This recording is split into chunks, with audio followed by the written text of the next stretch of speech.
Ladies and gentlemen, welcome back to the 3 Under Par podcast. This is a golf podcast where Little White Ball's life. I'm your host, Scottie T, and I'm joined by my co-host, T-Bone. What's going on, T-Bone? How you doing, my man? What's up? Doing good. Happy Players Week. Happy Daylight Savings. Where all systems go. It's the official start of golf season, right? Yeah. I'm going to cut this from my wife because she thought it was really silly whenever I said that. And I was like, no, it's a real thing. She's like, is that something you made up? I was like, no, I'm pretty sure this is like universal everywhere. So I'm glad to hear you got my back, T-Bone. Yeah, no, I got your back. It is kind of a bummer, though. I'm full on ready, but the forecast is looking brutal for like 2 weeks. But anyways, I agree with you. I got your back. Daylight savings is golf season. Well, we're in a unique situation.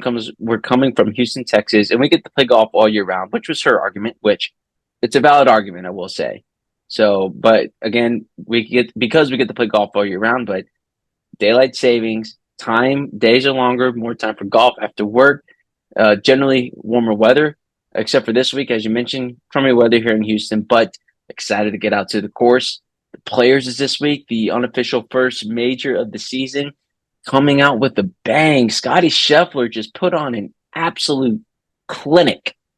He put on a clinic. That's the only way that I know how to explain what happened. He put on a show. It was kind of interesting there at the beginning of Sunday, but then, the horses run the race, and he put on a show, and it was fun to watch. Yeah, when I think I was looking, I can't exactly remember when I was looking at the leaderboard, but around maybe end of Friday, it was looking kind of bleak with a lot of, I wouldn't say no names, but more or less no names and Scottie Scheffler. And I'm like, this could get ugly quick, as in he runs away with it. And I thought something crazy was going to have to happen on Sunday for him to lose. And I think nothing that crazy happened. He just business as usual. We just watched him play golf. I was driving over to my parents' house, and after like hole 6 or 7, I was like, I guess I'll just enjoy watching him play golf because it just doesn't really feel like a tournament anymore. Yeah, I mean, that's a really good point. I'm looking at his scorecard from Sunday. As I mentioned, him and Min Woo Lee. Yeah, Min Woo Lee, they were tied, I believe, after hole 3 on Sunday. And then Min Woo Lee just made a mistake. Then he made a mistake on top of his mistake. Like, that's the worst, when you compound on your mistakes that way. And especially when you're tied for the lead. Scottie Scheffler, I mean, really, I think Brandel Chambly said it on the post game. Min Woo Lee pulled 3-wood on 4. Scottie Scheffler pulled driver on 4. They both hit it in the rough, but Min Woo Lee had to lay up because of that pin position. Scottie Scheffler was able to muscle his way onto the green with a wedge because he was just that much closer. And then Min Woo Lee missed the green after that. Again, he compounded on his mistakes. And then from there, the rest was history. And then Scottie Scheffler, he got hot, birdieing 5 in a row, 8, 9, 10, 11, and 12. Look, birdieing 8, that's a really good birdie. He took care of his business on the par 5s, rolled in some putts on 10, and then obviously 12. Since they redid the course, it's a drivable par 4. He took care of business there in that middle stretch where you can walk away with 3 birdies plus, and he walked away with 5. Yeah. Now, going back to what you talked about with hole 4, that was an interesting hole to watch, and that was the tournament, in my opinion. Min Woo, I think he had a 25-yard layup shot, and then kind of stubs it, spins it back in the water. And then Scottie definitely did not have an easy approach shot there. It was a hairy, almost uphill, side hill lie. And when he hit it, it almost looked like he didn't know if it was going to carry or not, but he did. And that was triple bogey. And then, he makes par, and the rest of the guys chasing him are pretty out far ahead. But I think we've been talking about, since we rebooted the pod, it's kind of been this 3-horse race. And I think Paul Azinger said it in the broadcast. He said Rahm won Riviera and he shot 65 on Thursday, with Arnold Palmer, and everyone just kind of was ready to crown him. I won't react too hard. Be the Monday afternoon react to a fresh win, but it did seem like Rahm was running away with it. But Scottie's, I mean, I don't know how you can't, see him as the guy, as the clear number one. He's just so freaking good. And I think it is, I don't want to say this as a con, but he is kind of boring. I mean, he's, I don't think he's got, I mean, I wanted to bring this up. All right, let's break this down a little bit more. Please continue. But I'm glad you brought this up because this is something I wanted to talk about. okay. I mean, I would say Rom and Rory are big personalities. We saw Rom the same position, ripping five woods from the bunker. I think he's settled down with his on course antics, maybe a little since then, but off the course, Rory and Rom are going to say some borderline crazy shit. They're not going to give you the one word answers and one shot at a time. They're going to provide some color. And with Scottie, I wouldn't say his how he plays isn't boring. He's doing the two step side shuffle, hitting bombs, chipping in, burning edges. But I think maybe his personality is just kind of, yeah, I'm gonna go eat some pie at my grandma's house after this. Yeah. What was it I last year still at the hear. Masters? Hey, what would your big mattress purchase? Oh, I bought a leaf blower. Like that's 100% a true story, by the way. He won the Masters about a leaf blower, like yard guy. He's a man of the people. Look, this shows you Scottie Scheffler is man of the people. Like I don't know what more you want.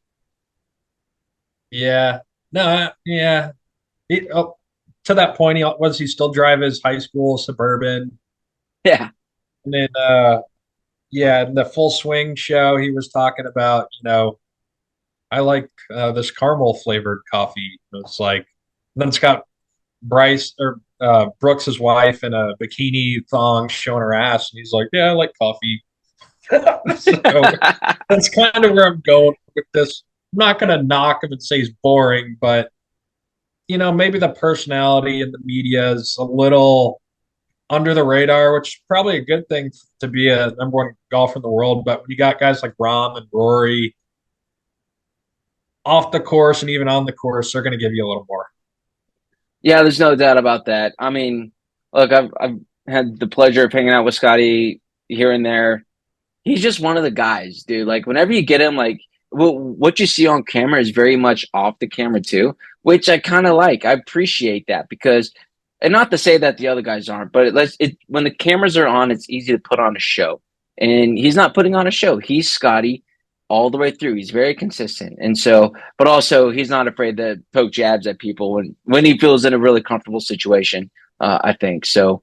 That's yeah. I've heard the take recently that he's kind of boring, but to your point, his golf is 1 billion% not boring whatsoever. Just look at he's sliding around all over the place. It looks like he's swinging on rollerblades, man. Like I don't know how he hits the ball in the center of the face every single time, right? It's his Yeah. golf. Yeah, look, we've talked a lot about this before. I'm gonna do I'm What's doing up? a mid-show adjustment. My internet's ass. So Okay, continue on. I'll continue. All right, I got speaker view on me now. So knowing we've talked a lot about this on the pod, but Scotty, Rom, Rory, top three in the world right now. And it's so easy to get caught up on who is the best in the world because we're very much in the moment. John Rahm wins at Riviera. John Rahm wins, or did he win at Riviera? Anyway, John Rahm has 3 wins on the season so far, Yes, you want to review. and he's dominating. Everybody's ready to crown him. Scottie Scheffler says, "Hold my beer." He's won 6 times in the last 15 months or whatever it was. Ever since he won at the Waste Management in 2022, he's gone on an absolute tear, including Masters, Players, the WGC Match Play, the Waste Management again.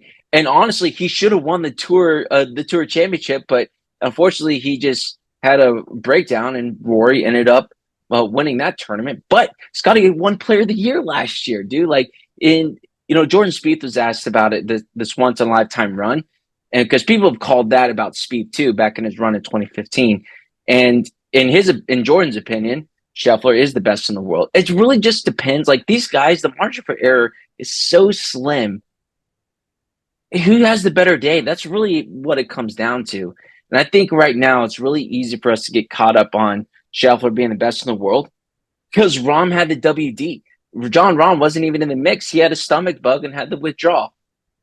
I haven't heard anything if that's like actually true or not. There's always part of me. It's like somebody says they have the flu. I'm like, I'm sure. I'm sure he actually was sick, just for the record. But yeah, it's when the fact that he wasn't even in the mix sucks. Rory McIlroy missed the cut, dude. He looked like he couldn't even find a fair way to save his life, and ironically, he kind of blamed it on having to add the new TaylorMade driver. So sucks for TaylorMade to hear that, but what I'm saying. It's a weird thing. It's so easy to get caught up into it, and we're guilty of that. We recognize that, and sometimes I don't care because right now, Scottie Scheffler, John Rahm, Rory McIlroy, doesn't matter. They're the best in the world, and it's really just whoever plays better and or likes the course better. It really could be that simple.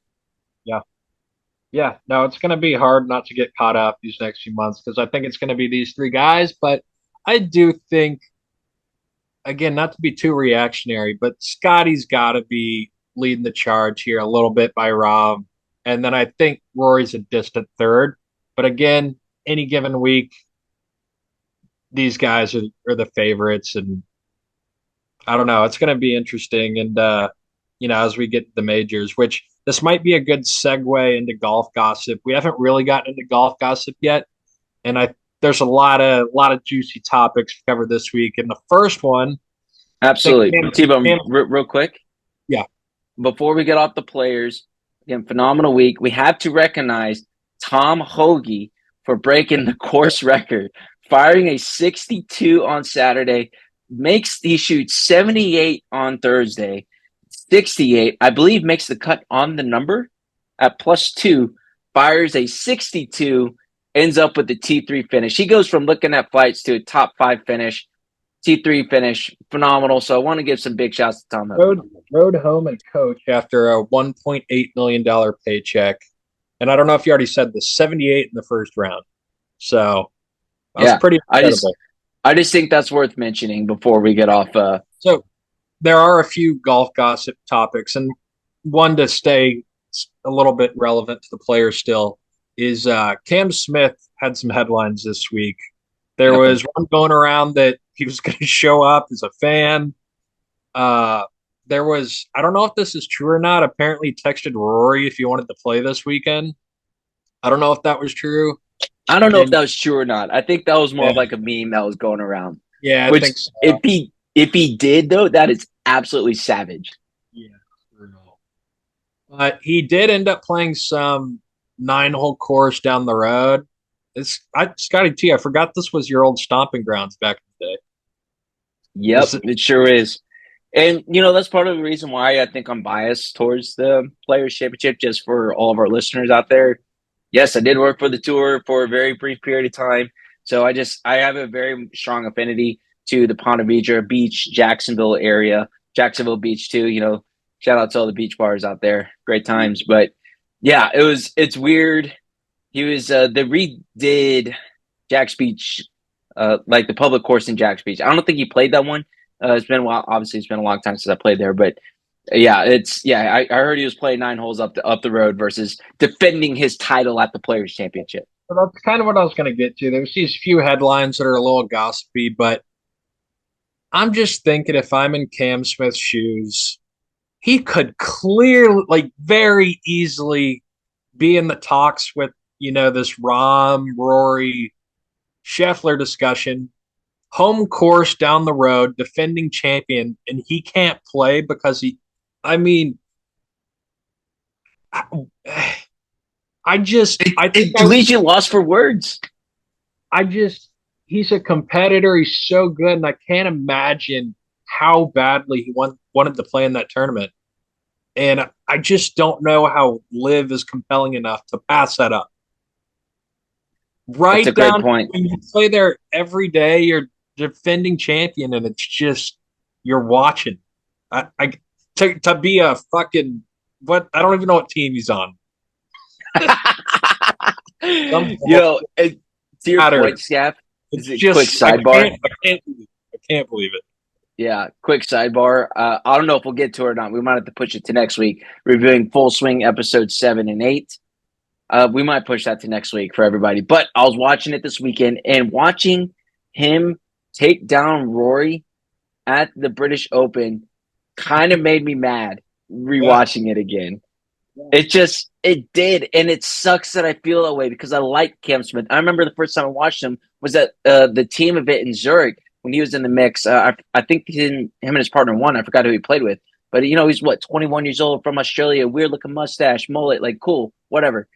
And now he's one of the best. Dude, he's still ranked number 5. I'm looking at it right now. He's ranked number 5 in the world, and he hasn't gotten world ranking points in close to a year now. It's outrageous.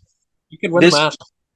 yeah, he could win the Masters, absolutely, 100%. If he wins the Masters, like I don't know what I'll do. I'll do something drastic. Something. I mean, the golf world's gonna lose their shit. This could have been one of his crowning moments.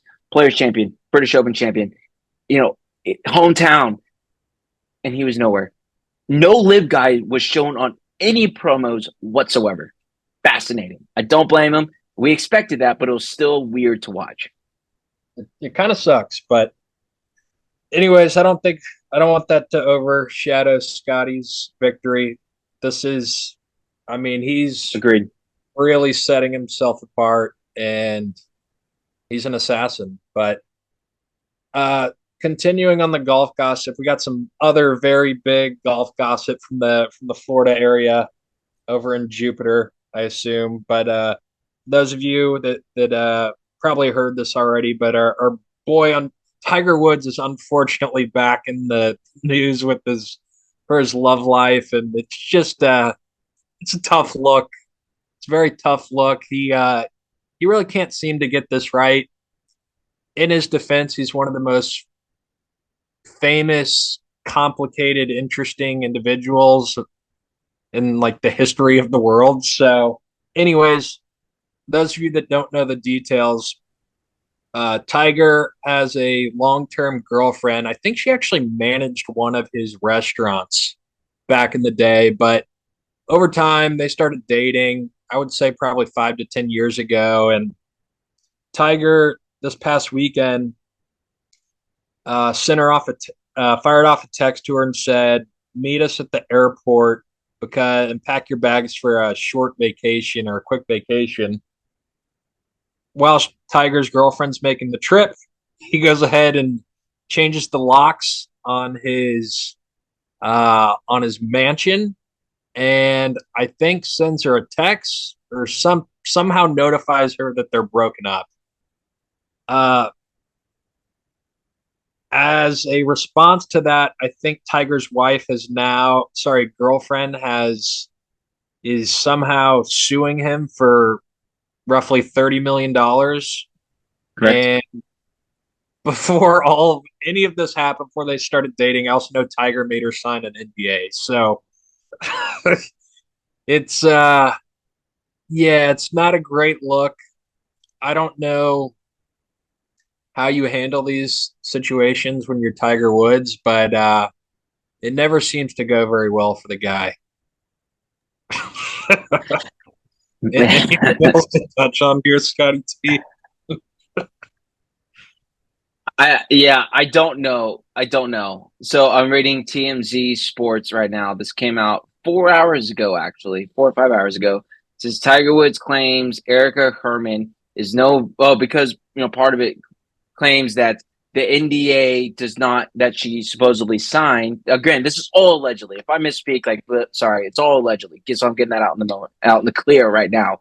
Allegedly, she signed an NDA, and she claims that the NDA does not cover sexual abuse. So I think that's one of the big contingencies upon her suing Tiger for $30 million. So Tiger Woods, again by TMZ, claims Erica Herman is no victim of sexual abuse, saying in a new court document obtained by TMZ Sports, she's simply a quote, a jilted ex-girlfriend, end quote. Yikes. This is This is gonna get messy. Let's just put it that way. It's already messy. To your point, man, I don't know of any sports figure off the top of my head that is so loved and touted as a phenomenal human being off the athletic field, off the golf course, and has such a complicated past. Not only, especially with women, well documented with women, but also with prescription drugs, with speed racing and cars. Like it's a very complicated. But then you talk about, I don't know. He's a very complicated person, and I don't know what to think right now. I really don't. Let us know in the comments. Let us know, like, comment on the YouTube page, send us an email, follow us on social media at 300 Par Pod. I don't know. I don't know what to think. Look, this doesn't necessarily make me like Tiger any less, like because I think that is so well established here. Like nothing can really like take my love away from Tiger, barring him like pulling an OJ. But I don't see that ever happening. So you know what I'm saying? It's Yeah. nah, No. look. I'm not saying OJ did it either, but Yeah. We're middle of the road here. Well, actually, no, I don't want to. I don't want yeah, we gotta come back a little. We gotta come out of this a little bit, but yeah, it's man. This is here's my point. It's gonna get messier. It's gonna get messier. They have all these phenomenal moments. Tiger winning at the Tour Championship in 2018, winning the Masters in 2019. She's right there. She's right there. She's been with him for like 5+ years now, and he just changes the locks. That's crazy town. I want to say it's 10 years, but yeah, I I think mean, they've been together for like about 5 years. Yeah, to your point, she managed the Woods restaurant near Jupiter, Florida, at Tiger's restaurant. So he's probably known her for a long time now. yeah, and just to kind of put a bow on this, I mean, the Tiger Woods saga is go watch the HBO documentary, go read The Big Miss by Hank Haney. A lot of stuff out there, but I think with Tiger, he was a total asshole. I mean, a lot of problems, but I think it reached a point. He had his kids, kind of turned the page, grew up, great guy, had a lot of like humbling injuries and 10-year span with no major. And I think during that time, he kind of grew up and changed his image. And it is just kind of unfortunate that this happened now, but it's kind of what I expect. I couldn't imagine, like this cordially ending and, mutually in a positive way. But hey, I wish him the best. Do you know what? Unfortunately, heals everything is winning. So, and it's like in sale. It's like in business. You know, sales fixes a lot of problems. Same thing with athletes. Winning fixes a lot of problems. Look, I don't. So Tiger currently has 15 majors, 82 PJ Tour victories. So he's three back behind Jack, and he's tied with Sam Snead all time on PJ Tour wins. Do we really think Tiger's going to win again on tour? Like, I'm not going to be the guy that says no. I don't think he'll catch Shaq, though, at this point. I will say that, unfortunately. Like, look, he's what, 46, 47 years old? Yeah, Phil won the PGA when he was 50 something years old. Oldest major championship winner ever. Tiger could beat that. He's just not healthy enough, man. That's the problem. He's playing, what, 4 or 5 events? Outside of the majors, maybe 2 events a year? That's just and it's That's almost he's like not playing enough to get the wins. I think that's where I'm going with this. Phil is getting healthier. Yeah, He's seriously. on his coffee diets. He's hit the gym. He's trying to get speed. And Tiger, I mean, I will say Tiger's ball speed, swing speed, out driving Rory at Riviera, that was amazing. But putting it together It's for not sustainable over 4 days right now. it's going to be tough. Again, I don't want to say no either, but it's going to be really tough and probably won't win again if I had to guess. And look, to your point, it doesn't help that all these off the golf course issues are starting to arise. And also, his kids are getting older. I think his daughter's really into soccer. Everybody knows about Charlie Woods' future golf career. So he's probably getting more involved with that now at the moment. So it's not necessarily all about golf anymore for Tiger. And then you throw in all this other shit that's going on. It's tough. It's really tough. Yep. Yep. Um, yeah. Well, I think that's it for golf gossip. Those were two good segments to get us back into it. Um, Yeah, it really was. It's look again. Just put a bow on it. We wish the best for Tiger. No ill will. I hope the situation get resolves quickly and probably quietly. It probably won't, but I hope it get resolved quietly. That's just better for all parties involved. Unless this Erica Herman girl is just looking to cause a scene, which she probably is. Actually, one last thing on this.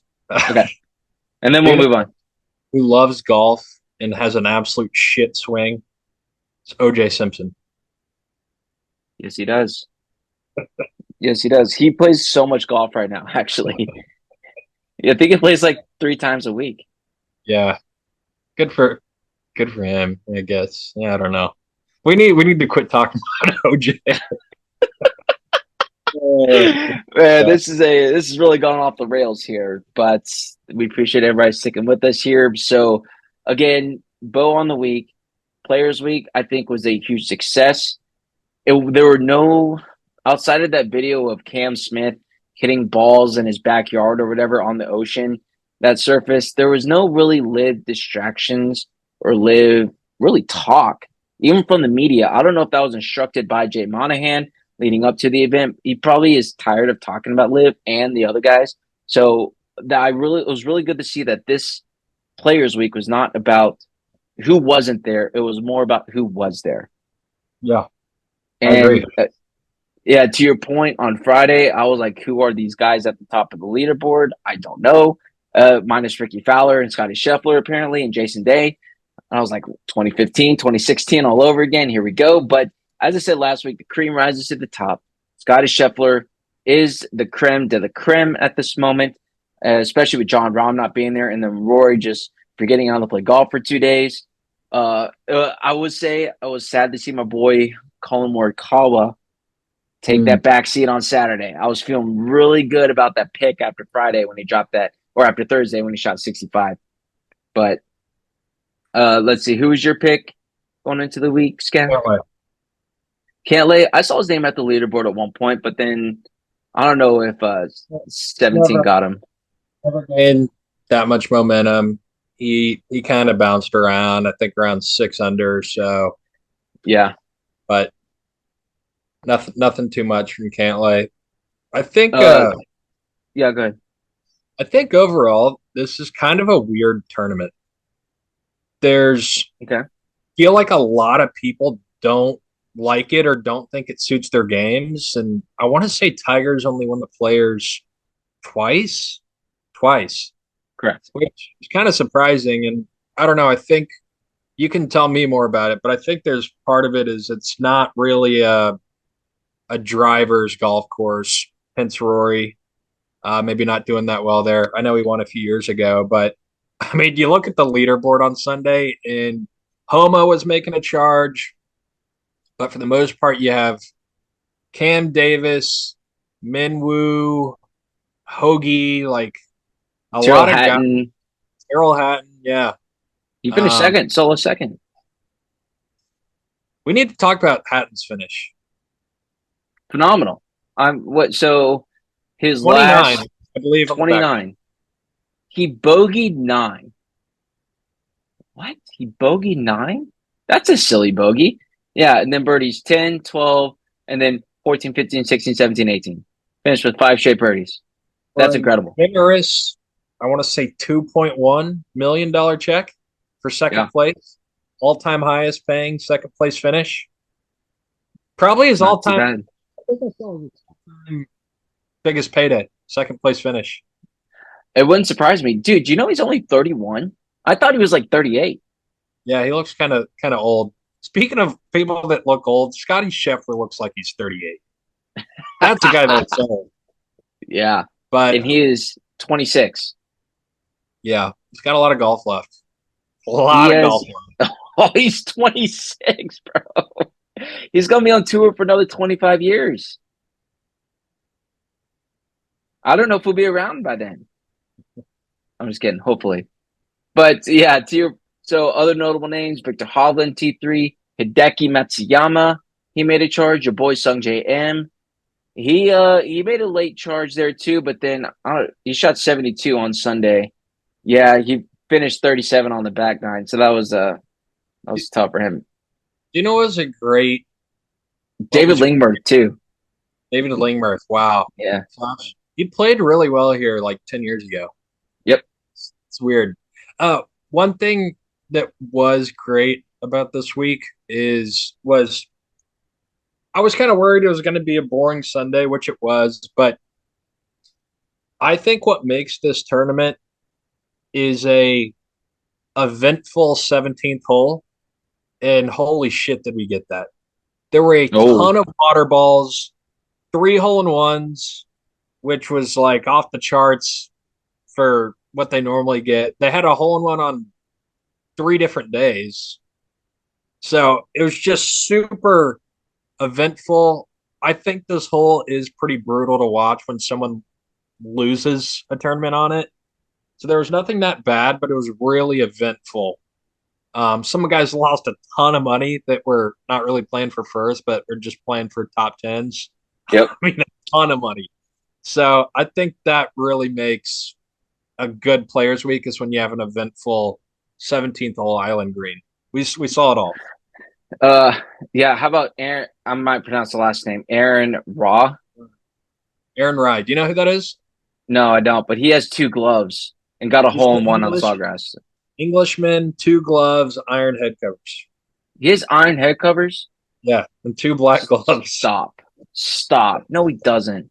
He's Yeah. on tour and has two head covers, or he has iron covers. Yep.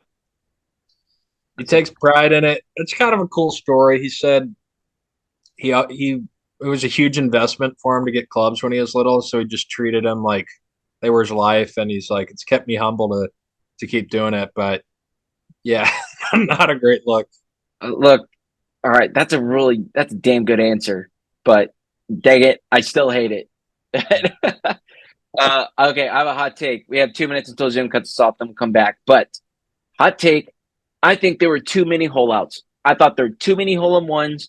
I thought there were too many hole outs this week. I don't know why. I don't know if they changed the pin positions. I noticed on Sunday they had it up at the front of the green twice. Like you're just asking for it at this point, right? Like they're hitting a pitching wedge in or gap wedge in anyway. You just throw it back about 15 feet past the hole. It's going to spin back down the hill. Your chances are of getting a hole in one increase dramatically. Wait, on 17? Yeah. Well, they have the traditional Sunday pin.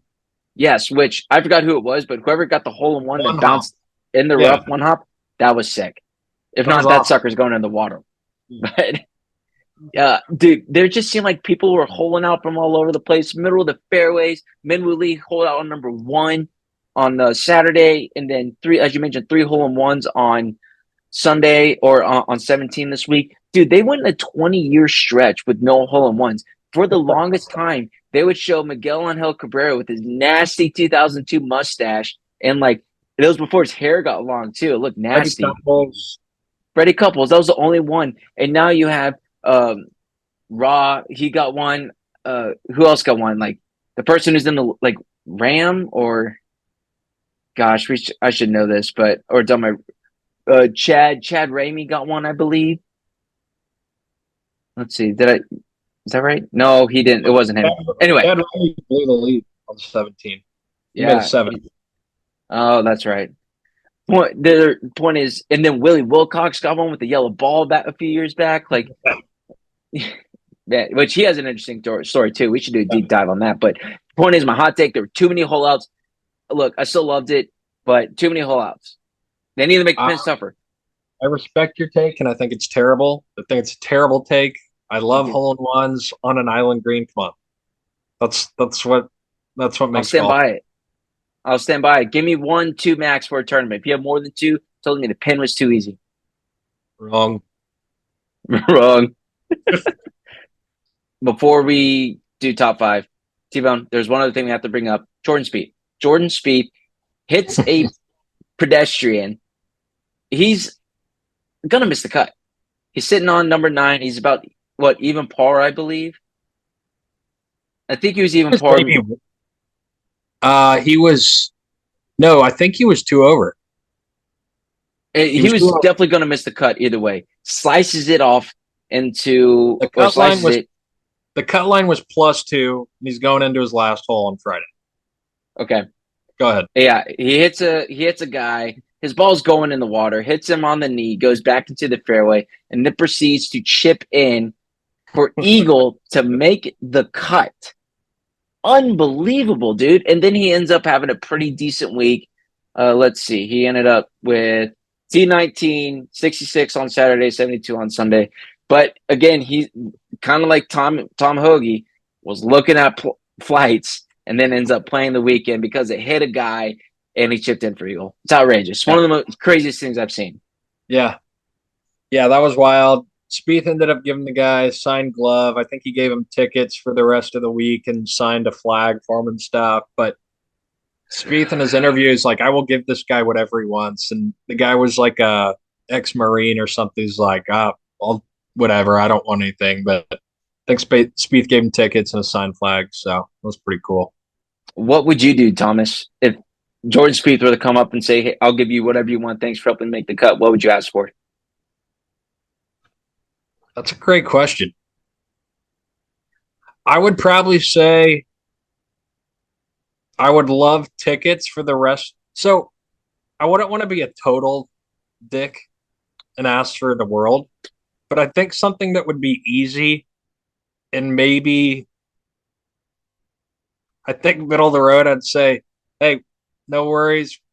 Would love tickets for the rest of the week. And can you give me a quick tour and help me out in the Titleist van? Show me around and maybe a new set of clubs, Okay, maybe I set of like that. wedges, maybe full bag. Um, Ooh, I think with one of those things, Spieth wouldn't want this to be like I don't want to deal with this guy long term. I think you need to get your ask in the weekend. So, what about you? yeah, that's a really good point. I hadn't thought about that. You got to get your ass in quick so that not to make it drag out all along. Because I actually thought about this for a second. I think I would ask for a round of golf at Dallas National with Jordan Spieth. I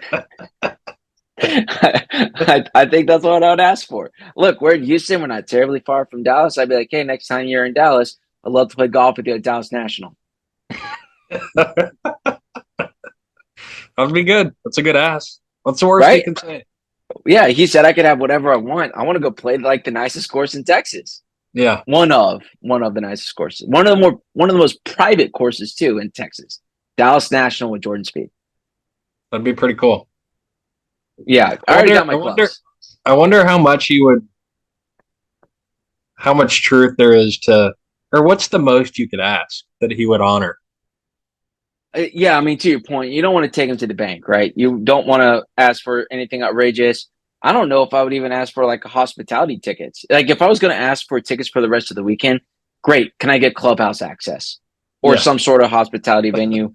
But instead, if I were to ask for just ground tickets for the rest of the week, I would want an experience with Jordan Spieth. That's why I would like to play a round of golf.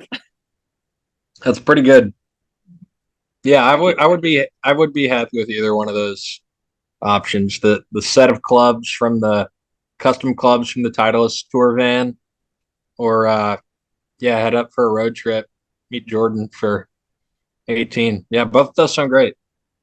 I mean, we don't even have to do lunch or drinks if we don't have to, but I just want to play the round of golf. I would assume that'd be included, but I don't want to assume anything.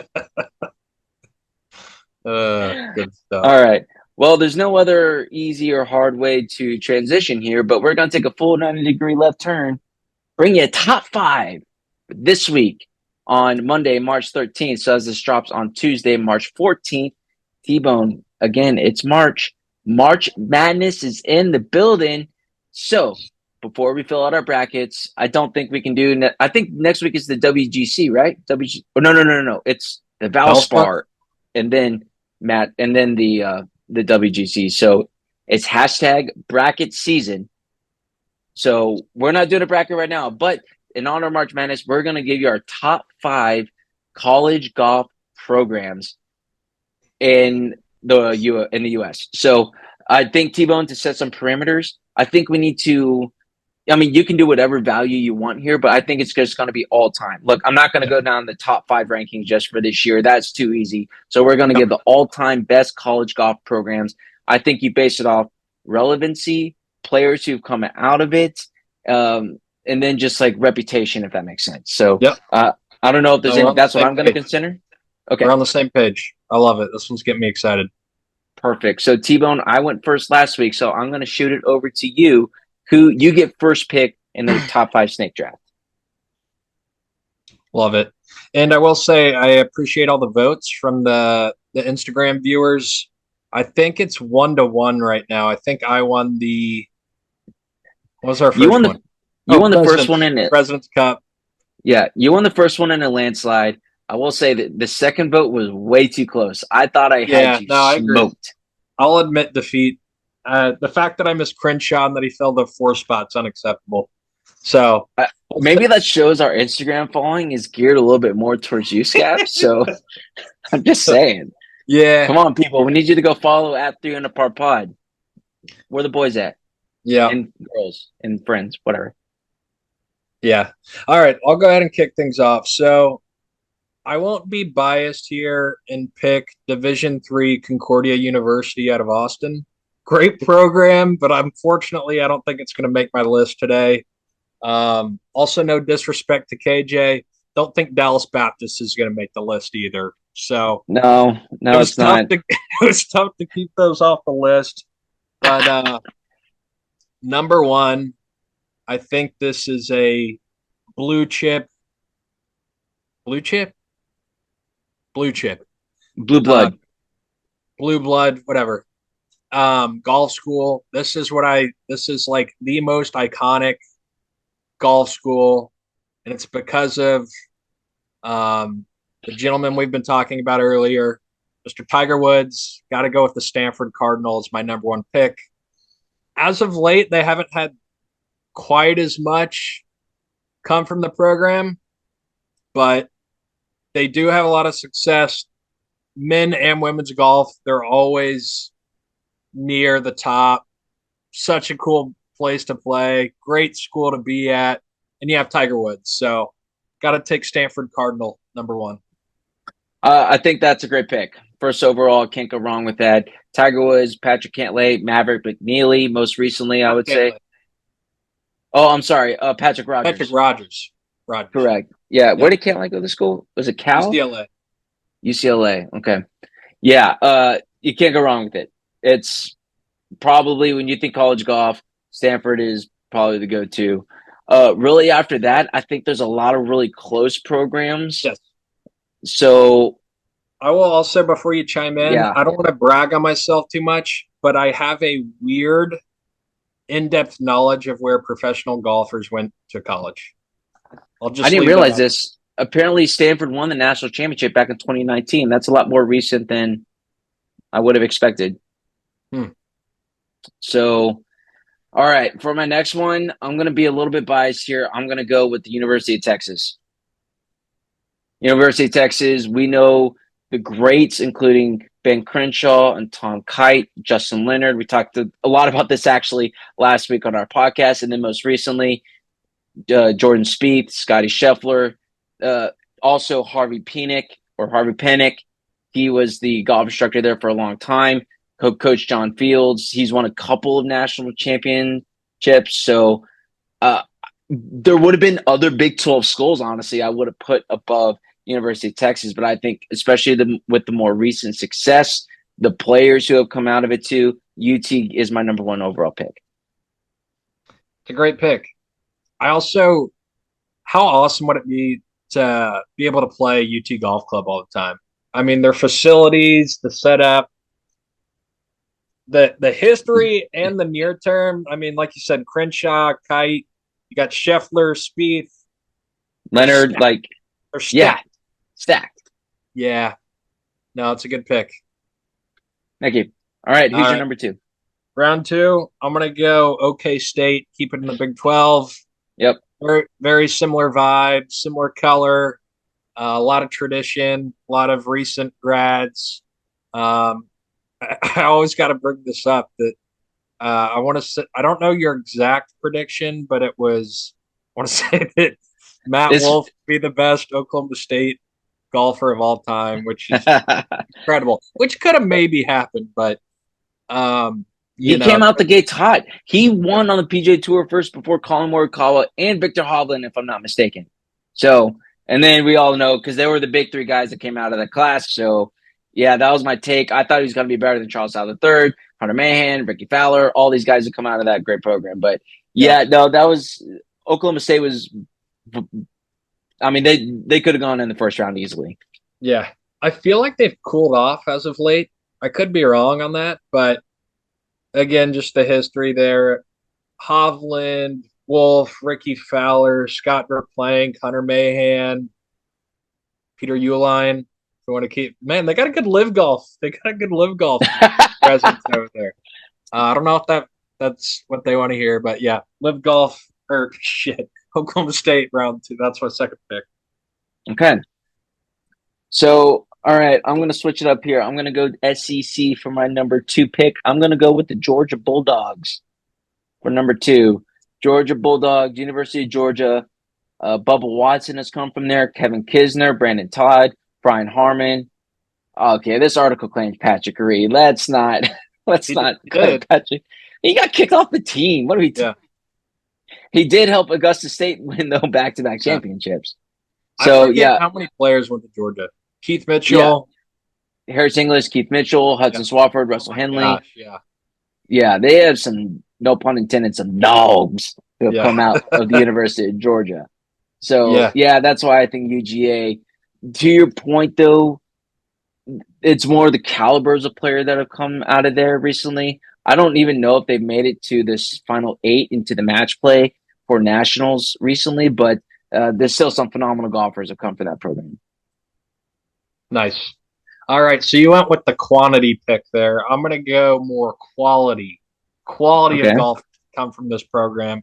Go back to the West Coast desert. I'm going to go ASU.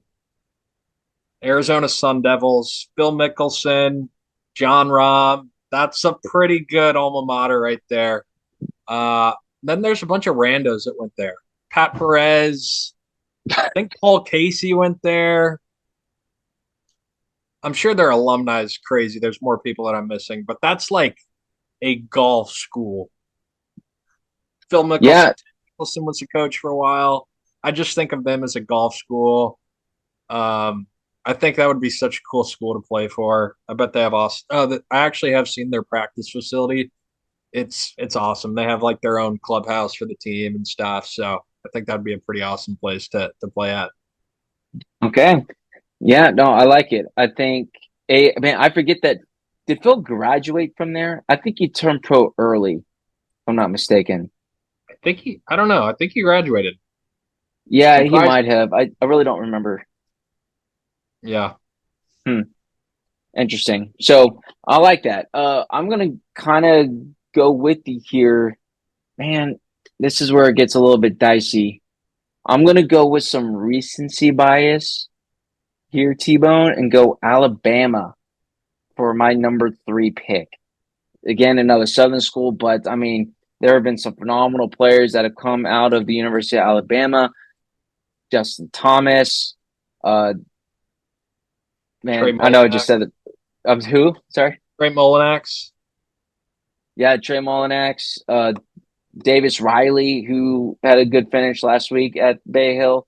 There's also been so many good amateur players here that look. There's a reason why they won back-to-back national championships in 2013 and 2014. Guys that we know who necessarily didn't pan out on tour. I mean, there's a billion of those guys, but Corey Whitsett, Bobby Wyatt. I mean, those are some really. I mean, Legends. Bobby Wyatt. People look it up. He shot 56 in the Alabama Junior. That is a true story. He shot 56 in the Alabama Junior, and he didn't make it on tour. That just shows how tough it is to make it on tour. I don't want to hear it from anybody. You know, why can't you make it on tour? It's effing hard to make it on tour. So they had some phenomenal amateur golfers led by Justin Thomas at that stage. So that's why I'm going recency bias, Alabama for my number 3 pick. I like it. Roll Tide. No, they've become pretty dominant and it'd be awesome to just play golf there when you can watch football kind of in the off season, just watch them dominate. So I think that's a good pick. Thank you. Um, I'm gonna go number 4. I'm gonna go Wake Forest. Ah, you took my pick. A lot of tradition with the GOAT, Arnold Palmer. They have the Arnold Palmer Golf Scholarship every year that's awarded to some badass golfer that they get every year. But I know Webb Simpson's gotten that scholarship. I want to say Zalatoris has gotten it before, or got it after him. But yeah, I guess kind of more recent. Just thinking about it, you have Zalatoris and Cameron Young. I bet that was a damn good team. But you've got Bill Haas from Wake Forest. I do kind of get them mixed up with Vanderbilt sometimes. Just like same colors, not very good at football, good golf schools. But yeah, Yeah, yeah. Wake Forest has some studs. They have Arnold Palmer, so that's going to be my fourth pick. Demon I Deacon. like it. I like it. That was going to be my next pick if people weren't going to go for it. Yeah, people don't realize. I think people forget that Will Zalatoris went to Wake Forest too. So continuing on that tradition of Arnold Palmer and Webb Simpson and the like. So I think that's a good pick for number 4. I think that's pretty appropriately placed for the 4th pick. So for my 4th pick, T-Bone, I'm going to go a little bit further down the road. Ironically, sticking in the SEC, I'm going to go with the University of Florida for my number 4 pick. There have been some dogs, again, that have come out of the University of Florida. Mark Calcavecchia, Chris DeMarco, Billy Horschel. Didn't, Camilo oh man, Villegas. Villegas, yes, Villegas. What I was, Brian Gay. Like, they're Matt Every, Yeah. Florida. They have the history, the tradition. And again, Florida gets a rap known for playing golf too. There's so many even just good small college programs down in Florida with the amount of golf courses they have. And Florida being the state university or the flags. I don't know. Are they considered the flagship university of Florida? Because Florida State and Miami are pretty big too. I don't know. I don't So know. I like you know what I'm saying, like the University of Texas is the flagship university of the state of Texas. Sorry Aggies, sorry Bears, Texas Tech, whatever. Like UT is the flagship university. So because I think of the name, I don't know if University of Florida people say that about that school, but yeah, great program. So that's why they're my 4th. I like it. Yeah, I was so dead set on picking that for my 5th. So um, Gotcha. it just feels like a golf school. It's a good pick. Um, damn.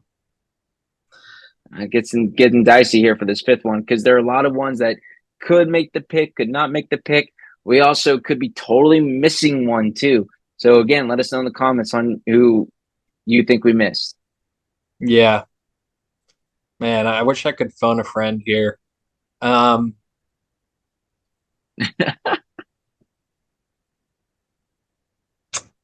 If you include University of Arizona, I'm going to give you such a hard time. no, Just for I'm the not doing. record, I'm not taking doing both that. the okay. So let's see. I've gone California, Arizona, Oklahoma, Carolina. So I got some pretty good geographical spread there. Yep. So with that in mind, I think I'm going to go down south with you as well. And I'm going to go Florida State. Okay. Nice. It was, I wanted to pick a Florida school, and unfortunately, you took my pick. And really, the only two that come to mind with Florida State are Brooks and Berger. There's got to be more golf alumni from that school, but again, I just Is that where Paul Azinger went? Paul Azinger? no. He went to a tiny school that I've never heard of. Okay.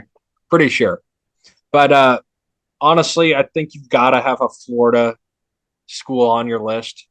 Florida State, fortunately, is my second pick, but I'm sure that the facilities, access, golf courses, all that stuff is awesome. And yeah, I got to round out the list with Florida State. Yeah, man, I'm trying to think of who who else has gone there. I can't really think of one off the top of my head.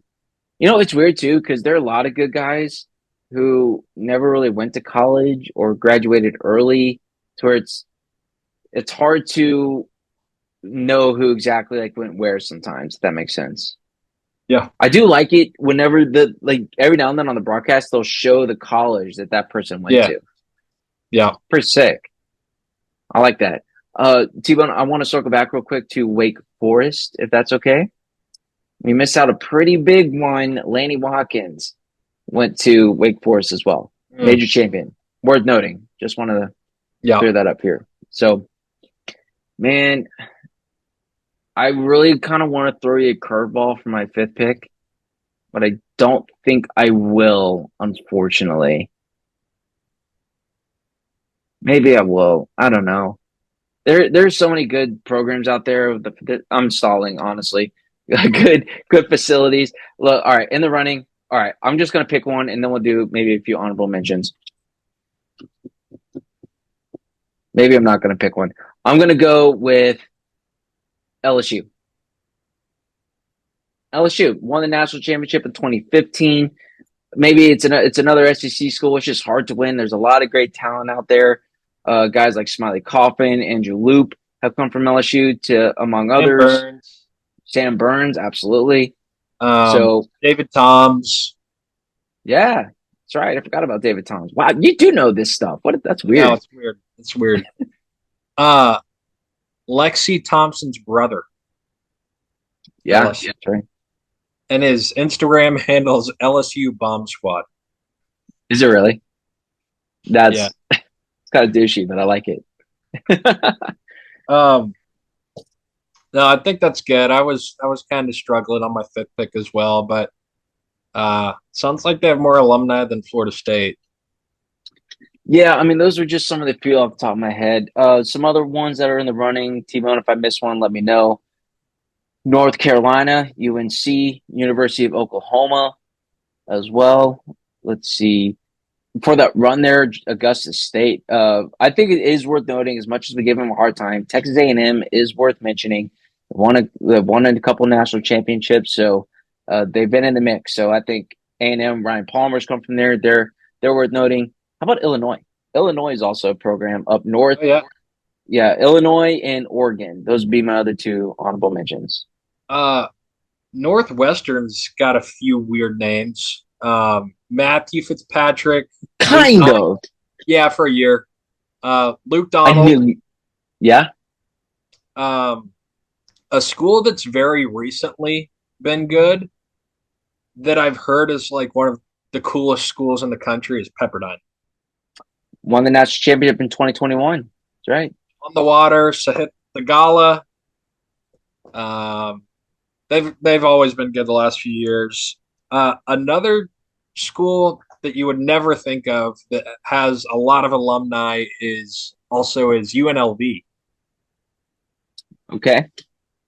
Charlie Hoffman, um, Spencer Levine. Do you know what's kind of I don't think they're worth a top five just because it's been so long, but I think at least need to give a shout out to U of H. You read my mind. I was going to say that as well. U of H had a string there in the 80s, I think in early 90s, where they were the premier golf program in the country. Fred Couples, um, Jim Steve Nance, Elkington. Steve Elkington was on that team, maybe. I think so. Jim Nance. Do you know who actually enrolled at U of H for like I think a month and a half, maybe? And Who's that that? might be generous. Faldo, Nick Faldo. No way. Y'all are Really? gonna, the listeners are gonna have to double check, fact check me on that, but I think I heard that Nick Faldo enrolled at U of H. But Wow. one of the great U of H stories I heard was with Freddie Couples. So just to give you an idea of how good they were, they recruited Fred Couples from Seattle. Fred Couples is from Seattle, and the story is that when Fred Couples got recruited, he ended up wanting to sign with U of H. So school starts and Fred Couples hasn't shown up. And they're like, what's going on? And a couple weeks go by and he shows up like 3 weeks into school. And apparently he just played golf his whole way down, driving from Seattle to Houston. He'd just make stops and play golf for a few days. Did that the whole way down. He showed up to school super late. So, um, yeah, that's a old story about old Freddie Couples and U of H. But um, That's an all-time story. yeah, yeah. But no, I think these were good lists. That was a fun one. I was Looking kind of going forward down to memory lane a little tournament. bit. Yeah. Absolutely. Well, everybody, we appreciate you tuning in to the 300 Par Pod on YouTube, as well as Apple Podcasts, Spotify, or wherever you find your podcast. Still listening to us. That means you have to subscribe. YouTube channel, T-Bone, last I checked, let me refresh. We are sitting at 198 subs on YouTube. So we're so close to the 200 mark. Go subscribe to the YouTube channel. Help us get to 200 and beyond, to the moon.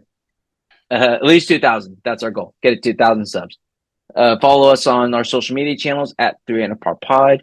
That is the number 300 Par Pod, Twitter and Instagram. Again, write us that review. We appreciate y'all. Great week. Players Championship, phenomenal week. Again, it was all about the players, which was good, which was right. TPC Sawgrass delivered as it always does. And congrats again to the champion, Scottie Scheffler. Now, we have a few weeks, WGC. We have Valspar, WGC in Austin, and then I think San Antonio, and then we're dreaming of white dogwoods and azaleas, my friend. Can't wait. T-Bone, any other parting thoughts for the good people? No, I think just to wrap things up, the golf high has been really high. I think we'll get back down to earth a little bit with the Valspar this week. This one doesn't really necessarily move the needle for me, but it'll give us the energy we need for the Texas swing and Augusta National.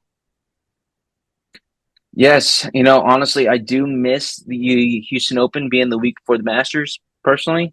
So again, this is not a Houston Open pod episode, but we will probably break all that down here come fall, especially with the new schedule coming out. Even that's something we didn't get to necessarily, was talking about the new elevated event and everything that goes along with that. That's probably going to be a good topic for next week because, again, I think you said it best. We're probably coming back down to earth a little bit with the Valspar this week, but I will still be watching and hope you will as well.